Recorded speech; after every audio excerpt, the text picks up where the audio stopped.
देखिए, ट्रांसलेशन करने के लिए हमें चेंज इन मेन वर्ब का नॉलेज होना चाहिए। चेंज इन मेन वर्ब का मतलब होता है कि किस टेंस में मेन वर्ब का कौन सा फॉर्म लगेगा, कहाँ पे फर्स्ट फॉर्म लगेगा, कहाँ पे सेकंड फॉर्म लगेगा, कहाँ पे थर्ड फॉर्म लगेगा, कहाँ पे मेन वर्ब के साथ आईएनजी लगेगा।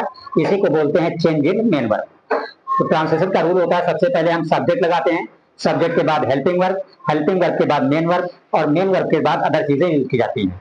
तो सबसे पहले आपने सीखा है कि टेंस कितने टाइप का होता है, टेंस के कितने प्रकार होते हैं, हर टेंस कितने टाइप का होता है, उसकी हेल्पिंग वर्ब क्या होती है।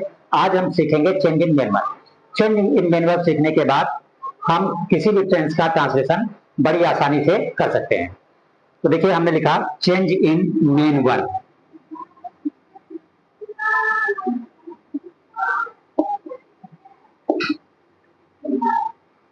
तो आप जानते हो टेंस कितने होते हैं, 3 टेंस होते हैं, और हर टेंस के कितने पार्ट होते हैं, 4 पार्ट होते हैं। तो 4 3 12, इसका मतलब टोटल कितने हुए, 12 हुए। 3 टेंस, प्रेजेंट पास्ट फ्यूचर, हर टेंस के 4 part, indefinite continuous perfect perfect continuous, 4 3 12। अब इन्हीं 12 में समझना है कि मेन वर्ब का कौन सा फॉर्म लगता है। बहुत ही आसान है, सिर्फ 4 लाइनों में पूरी बात क्लियर हो जाएगी। तो देखिए, जैसे हमने लिखा कंटीन्यूअस,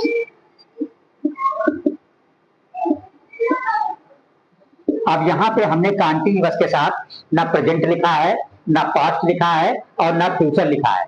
इसका मतलब ये बात सब पे लागू होगी, चाहे प्रेजेंट कंटीन्यूअस हो, चाहे पास्ट कंटीन्यूअस हो, और चाहे फ्यूचर कंटीन्यूअस हो। सबके साथ क्या किया जाएगा कि मेन वर्ब के साथ आई एन जी लगा दिया जाएगा। जैसे मान लो गो है, तो गो से क्या हो जाएगा, गोइंग हो जाएगा। ठीक है, बात सुनाई। तो एक ही लाइन में present continuous, past continuous, future continuous, तीनों की बात खत्म हो गई। अगर आपका प्रेजेंट कंटीन्यूअस है, या पास्ट पास्ट कंटीन्यूअस है, या फ्यूचर कंटीन्यूअस है, तो क्या करेंगे, मेन वर्ब में आप आईएनजी जोड़ देंगे। आगे देखिए, जैसे मान लो आपका लिखा है परफेक्ट कंटीन्यूअस, तो यहां भी आपने कोई टेंस का नाम नहीं लिखा। इसके पहले ना आपने प्रेजेंट लिखा, ना पास्ट लिखा, और ना फ्यूचर लिखा। इसका मतलब ये बात प्रेजेंट कंटीन्यूअस पे भी लागू होगी, पास्ट कंटीन्यूअस पे भी, और फ्यूचर कंटीन्यूअस पे भी। सब में क्या होगा, कोई भी चेंज नहीं होगा। इसी तरह मेन वर्ब के साथ आईएनजी रहेगा। तो कंटीन्यूअस लिखने से प्रेजेंट पास्ट फ्यूचर तीनों की बात खत्म हो गई। परफेक्ट कंटीन्यूअस लिखने से present perfect continuous, past perfect continuous, future perfect continuous की बात खत्म हो गई। तो 3 यहां से समाप्त हो गए, और 3 यहां से समाप्त हो गए। 3 3 6 खत्म हो गए। बस इतना बताने से आप क्या ध्यान रखेंगे, किसी का भी कंटीन्यूअस हो, या किसी का भी परफेक्ट कंटीन्यूअस हो, किसी का मतलब चाहे प्रेजेंट का हो, चाहे पास्ट का हो, चाहे फ्यूचर का हो, सब में मेन वर्ब के साथ आईएनजी लगेगा। तीसरा देखिए, अगर मान लो दिया हुआ वाक्य आपका क्या है, परफेक्ट है। अब यहां पे भी हमने परफेक्ट के पहले यहां पे ना प्रेजेंट लिखा, ना पास्ट लिखा, ना फ्यूचर लिखा। इसका मतलब ये हुआ कि ये बात तीनों पे लागू है, चाहे प्रेजेंट परफेक्ट हो, चाहे पास्ट परफेक्ट हो, और चाहे फ्यूचर परफेक्ट हो। सब में क्या होगा, मेन वर्ब का थर्ड फॉर्म लगेगा। कौन सा फॉर्म लगेगा, थर्ड फॉर्म। जैसे गो है, तो गो का थर्ड फॉर्म क्या होता है, गॉन होता है। राइट है, तो क्या होगा, रिटेन। तो यहां से भी 3 हो गए, present perfect, past perfect, future perfect. तो 3 3 6 3 9 खत्म हो गए। अब क्या बचे, 3 बचे, सिर्फ प्रेजेंट इंडेफिनिट, पास्ट इंडेफिनिट, और फ्यूचर इंडेफिनिट। ठीक है, आगे देखते हैं। अगर मान लो आपका दिया हुआ वाक्य फ्यूचर इंडेफिनिट है, चाहे वो फ्यूचर इंडेफिनिट का अफर्मेटिव हो, चाहे फ्यूचर इंडेफिनिट का अफर्मेटिव हो, और चाहे निगेटिव हो, और चाहे इंटरगेटिव हो। मतलब चाहे लिखा हुआ जाएगा, चाहे लिखा हुआ नहीं जाएगा, चाहे लिखा हुआ क्यों जाएगा, वो क्या हुआ जाएगा। फ्यूचर इंडेफिनिट का चाहे अफर्मेटिव हो, चाहे निगेटिव हो, चाहे इंटरगेटिव हो, सब में जो है मेन वर्ब की कौन सी फॉर्म रहेगी, फर्स्ट फॉर्म रहेगी।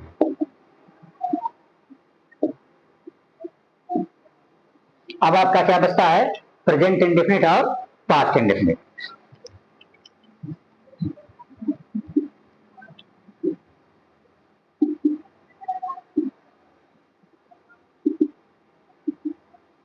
प्रेजेंट इंडेफिनिट में आपको ध्यान रखना है, कोई भी टेंस होता है तो या तो अफर्मेटिव होता है या नेगेटिव होता है या इंट्रागेटिव होता है। तो मान लो प्रेजेंट इंडेफिनिट का निगेटिव है, क्या है, या मान लो इंट्रागेटिव है, तो यहां भी आपका जो मेन वर्ब का रहेगा वो फर्स्ट फॉर्म ही रहेगा। लेकिन अगर मान लो प्रेजेंट इंडेफिनिट का निगेटिव इंट्रागेटिव नहीं है, क्या है, अफर्मेटिव है। अफर्मेटिव का मतलब साधारण वाक्य, जैसे वह जाता है, वे पत्र लिखते हैं, तुम गीत गाते हो, ये सभी बातें कैसी हैं, प्रेजेंट इंडेफिनिट तो हैं बट अफर्मेटिव है। तो यहां पे क्या होता है, मेन वर्ब के साथ यस या ईएस लग जाता है, लेकिन शर्त है कि सब्जेक्ट जो है कैसा होना चाहिए, सिंगुलर होना चाहिए। कैसा होना चाहिए, सिंगुलर। लेकिन अगर सब्जेक्ट आपका प्लूरल है, सब्जेक्ट कैसा है, प्लूरल, उस केस में मेन वर्ब का फर्स्ट फॉर्म ही रहेगा। बस इतना ध्यान रखना है। तो प्रेजेंट इंडेफिनिट में आपने क्या देखा कि अगर प्रेजेंट इंडेफिनिट का निगेटिव है, मीन्स वह नहीं जाता है, या इंट्रागेटिव है, वह क्यों जाता है, तो उस केस में मेन वर्ब का फर्स्ट फॉर्म ही रहता है। लेकिन अगर प्रेजेंट इंडेफिनिट का अफर्मेटिव है और सब्जेक्ट जो है प्लूरल है, तब भी मेन वर्ब का फर्स्ट फॉर्म ही रहता है। लेकिन अगर सब्जेक्ट सिंगुलर है तब मेन वर्ब के साथ यस यस रह जाता है, हो जाता है। जैसे वह जाता है, तो वह क्या है, सिंगुलर है, तो ही गोज होगा, गो का क्या हो जाएगा, गोज। लेकिन अगर लिखा है वे जाते हैं, तो वे क्या है, प्लूरल, तब लिखा जाएगा दे गो, गोज नहीं लिखा जाएगा। ठीक है।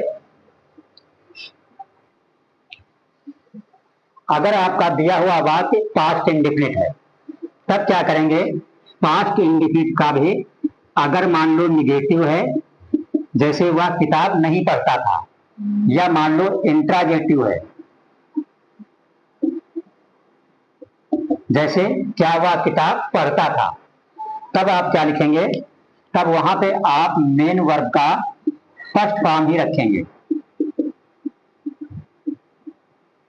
लेकिन अगर पास्ट इंडेफिनिट का आपका अफर्मेटिव है, अफर्मेटिव का मतलब जैसे वह किताब पढ़ता था, या उसने पत्र लिखा, या वह घर आया, तो यह अफर्मेटिव है पास्ट इंडेफिनिट की। तो यहां पे हमेशा क्या किया जाता है, मेन वर्ब का सेकेंड फॉर्म रखा जाता है। तो चेंज इन मेन वर्ब में आपने क्या सीखा, चेंज इन मेन वर्ब में आपने ये सीखा कि अगर कॉन्टिन्यूअस है, चाहे प्रेजेंट का हो, चाहे पास्ट का हो, चाहे फ्यूचर का हो, अगर परफेक्ट कॉन्टिन्यूअस का है, चाहे प्रेजेंट हो, चाहे पास्ट का हो, चाहे फ्यूचर का हो, तो मेन वर्ब साथ आईएनजी लग जाता है। अगर परफेक्ट है, किसी का भी हो, प्रेजेंट का हो, चाहे पास्ट का हो, चाहे फ्यूचर का हो, तो मेन वर्ब का थर्ड फॉर्म रहता है। इंडेफिनिट में थोड़ा डिटेल है, अगर मान लो फ्यूचर इंडेफिनिट है तो हमेशा मेन वर्ब का फर्स्ट फॉर्म ही रहता है। लेकिन अगर प्रेजेंट इंडेफिनिट है तो निगेटिव और इंट्रागेटिव अगर प्रेजेंट इंडेफिनिट का है तो मेन वर्ब का फर्स्ट फॉर्म ही रहेगा। लेकिन अगर अफर्मेटिव है, किसका, प्रेजेंट इंडेफिनिट का, तो मेन वर्ब के साथ यस यस बढ़ता है, लेकिन शर्त है सब्जेक्ट सिंगुलर होना चाहिए। अगर सब्जेक्ट प्लूरल है तो यहां भी मेन वर्ब का फर्स्ट फॉर्म ही रहता है। पास्ट इंडेफिनिट में अगर पास्ट इंडेफिनिट का निगेटिव या इंट्रागेटिव है तो मेन वर्ब का फर्स्ट फॉर्म ही रहता है। बट अगर पास्ट इंडेफिनिट का अफर्मेटिव है तो वहां पे मेन वर्ब का सेकंड फॉर्म लिखा जाता है, फिर सब्जेक्ट सिंगुलर हो और चाहे प्लूरल हो। तो इतना सीखने के बाद अब हम सीखेंगे नेक्स्ट क्लास में कि ट्रांसलेशन कैसे किया जाता है।